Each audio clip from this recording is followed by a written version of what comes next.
A second Hungary. The Principality of Transylvania. Transylvania holds a unique position in the collective consciousness of Hungarians, as an ancient homeland, a lost territory, and a region rich in Hungarian cultural and historical heritage. Because of its difficult accessibility, it has always stood as separate from the rest of the country. However, it was part of the Hungarian Crown for 900 years and continues to be a significant component of Hungarian identity. Historically, the region of Transylvania meant the area bordered by the arc of the Carpathian Mountains and the Transylvanian Island Mountains, while the present-day term usually refers to the territories that were annexed to Romania from Hungary as a result of the 1920 Treaty of Trianon. This extended area includes the original region of Transylvania, a portion of the Banat region, and a wide strip of Hungary's Great Plain. The Hungarian name Erdély and its Latin equivalent Transylvania reflect the Hungarian meaning beyond the woods. Why was another Hungarian state established in the 16th century? How could the Principality of Transylvania survive the grip of the era's two great powers? And what was its role in Hungarian history? The peoples of Transylvania. When Hungarian conquerors first arrived in Transylvania, they found a sparsely populated region with mainly Slavic and Avar peoples, who quickly assimilated into Hungarian culture.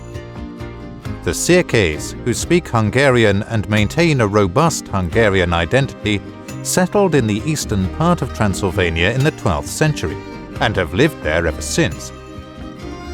Their origin is still a matter of debate among historians. Medieval accounts state that these Székelys are the remnants of the Huns who, upon hearing that the Magyars were returning to Pannonia, went ahead of them and together they conquered the region. As a result, they received a portion of the conquered land. Other historians assert that the Székelys are in fact the descendants of the Kabars, who joined the Hungarian tribes during the migration period. Finally, others argue that the Székelys were distinguished from other Hungarians merely by their border guard service and the special status they received thereafter. In the 12th century, the first Saxon settlers, peasants as well as knights, arrived from Germany. The king granted the Saxons of Transylvania significant privileges, and by the 14th century, Saxon cities such as Brașov or Nagyszeben began to develop and flourish. But the Árpád era in Transylvania also witnessed the gradual emergence of the Romanian population. The Mongol invasion of the 13th century, the Great Plague of the 14th century, the Ottoman raids of the 15th century, and the wars that followed severely depleted Transylvania's original population. Romanian settlers from the Balkans and Wallachia filled the ensuing vacuum. According to a German imperial official from the 17th century, there were few Romanian villages in Transylvania before, but after the devastation of the lowlands, they greatly multiplied in the mountainous regions.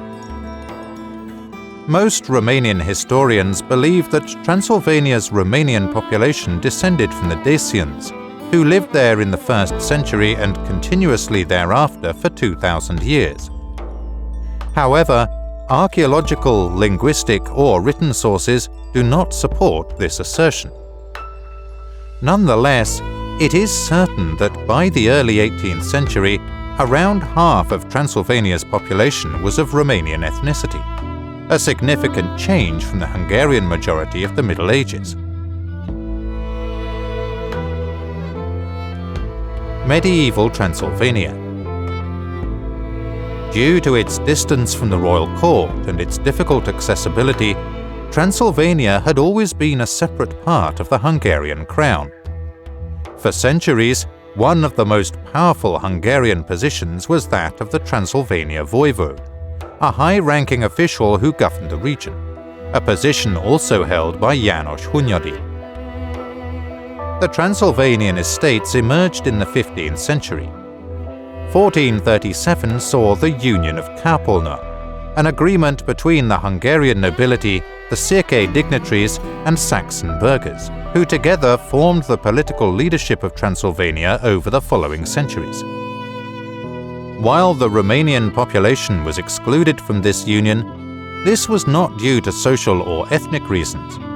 Rather, the vast majority were peasant serfs who had no political rights, as was the case for all serf or peasant populations across medieval Europe. The Principality of Transylvania. According to an Ottoman official, Transylvania is the brainchild of Sultan Suleiman and belongs to the mighty emperor. In 1541, Suleiman captured Buda, and during the Castle Wars, he further expanded and consolidated Ottoman rule in Hungary's central region. The Habsburgs reigned over what remained of the Kingdom of Hungary, but regarded the land merely as a buffer zone to defend the rest of their empire.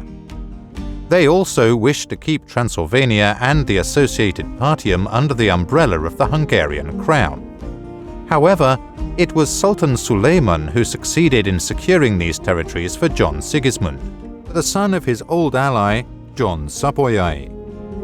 The Treaty of Adrianople in 1568 solidified Hungary's three-way partition. As a result, Transylvania became an entirely separate state, and the Principality of Transylvania was established in 1570. This new state was a vassal of the Ottoman Empire and had to make annual payments to the Sultan. However, in contrast to the two other vassal states of Moldavia and Wallachia, it enjoyed a far greater degree of internal autonomy. The Transylvanian Parliament created its own laws and elected its own princes, usually from the Hungarian nobility of the Partium and Transylvania. However, they could only rule the country if the Sultan confirmed their election. The court was located in Gyulafehérvár, and the state was highly centralized, with Parliament generally submitting to the will of the prince. The Great Princes of Transylvania. The Transylvanian princes had to keep the peace sandwiched between two opposing great powers. However, they also had to be careful not to anger their overlord, the Sultan, nor Hungary's Christian king, the Habsburg Emperor. Their role was a constant balancing act, often resulting in duplicitous politics, which was not always a success. During its 150-year existence, the Transylvanian state faced attacks by Habsburg and Ottoman armies alike. Nevertheless, some of Transylvania's princes would succeed against all odds, while recognizing the Principality's historical role and representing Hungarian interests as well. In 1571, the Transylvanian estates, whose majority belonged to the Reformed Church, elected a Catholic aristocrat, Stephen Báthory, as prince. Báthory, who loved music and literature, is credited with consolidating the new state. During his reign, he supported trade and culture, established a Jesuit college in Kolozsvár, and ensured Transylvania's peaceful development. The Polish estates elected him King of Poland in 1575, and from then on, with the permission of the Ottoman Porte, he governed the Principality of Transylvania from Kraków. To this day, the Poles hold him in high regard as one of their greatest kings, mainly due to his military victories over their archenemy, Russian Tsar Ivan the Terrible, in which Báthory's Transylvanian soldiers also played a significant role. Another notable prince was Stephen Bocskai, a landowner who rose to prominence during the 15 Years' War between the Habsburgs and the Ottoman Empire. During the war, the Transylvanians attempted unsuccessfully to break away from the Ottoman Porte. As a result, Transylvania became a battleground for the two great powers, which both devastated the land. In 1604, Bocskai led a group of rebel soldiers called Hajduk and defeated the Habsburg army at Almos. He then advanced all the way to Pozsony, while also securing Transylvania.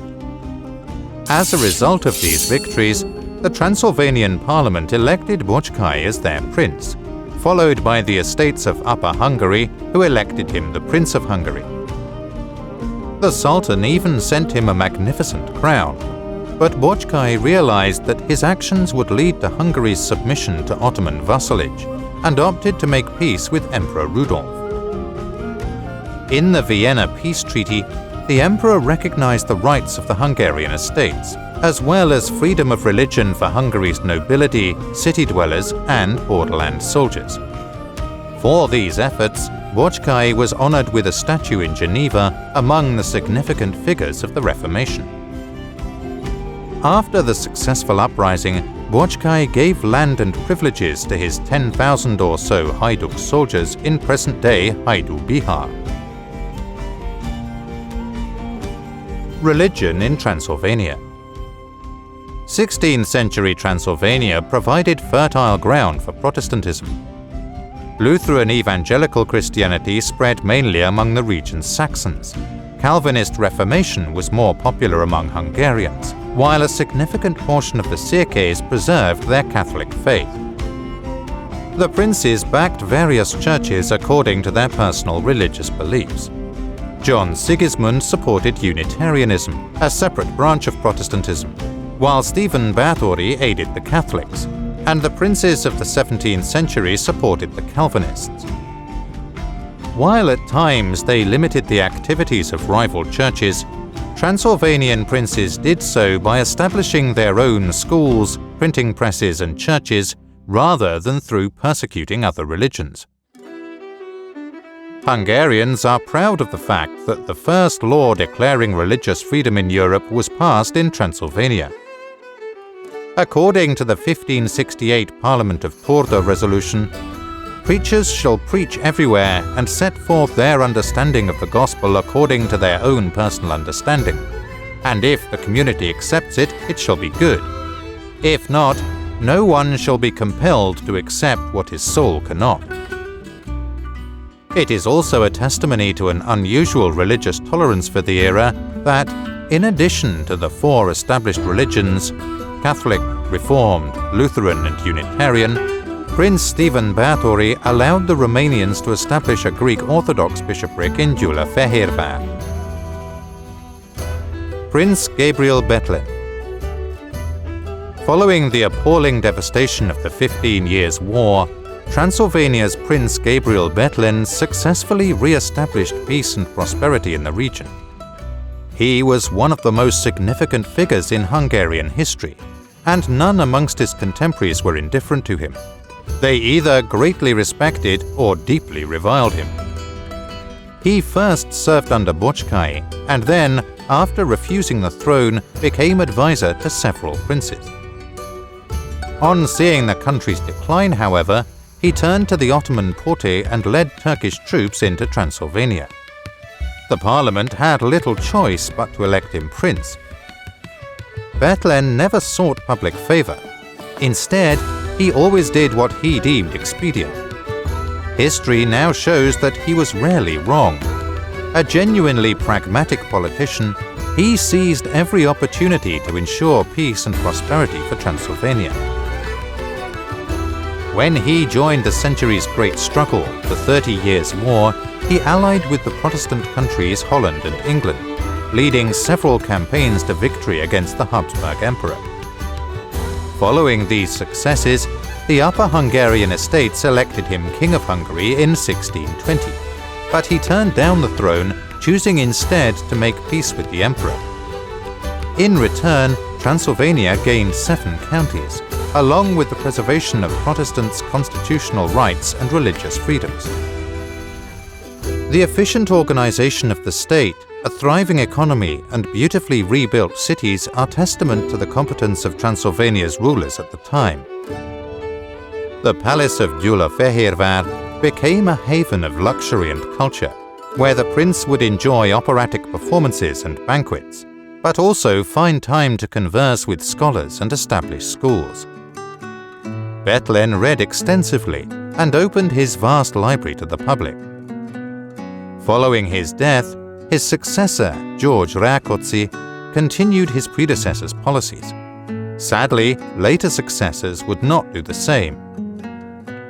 In 1660, the Ottomans devastated Transylvania once more, and it would never regain its former strength. Transylvania's role in Hungarian history. Following the dissolution of Hungary's royal court, the Transylvanian Prince's Court became a safe haven of Hungarian culture, science, education, and book publishing. Here, Hungarian culture not only survived decades of war, but continued to thrive. Transylvania also played an important political role. It protected Hungarian Protestants and even the pro-Habsburg Hungarian estates from the repressive tendencies of Habsburg absolutism. As Stephen Bocskai wrote in his testament, "As long as the Hungarian crown is held by a more powerful noble family, such as the Germans, it is useful and necessary to maintain the constant royal presence of a Hungarian prince in Transylvania, as he will protect the Hungarian estates. Should God grant that the Hungarian crown falls into Hungarian hands once more, unifying us under one kingdom and crown, we urge Transylvanians not to secede, but to help with all their ability, and dedicate themselves to the crown in keeping with ancient tradition."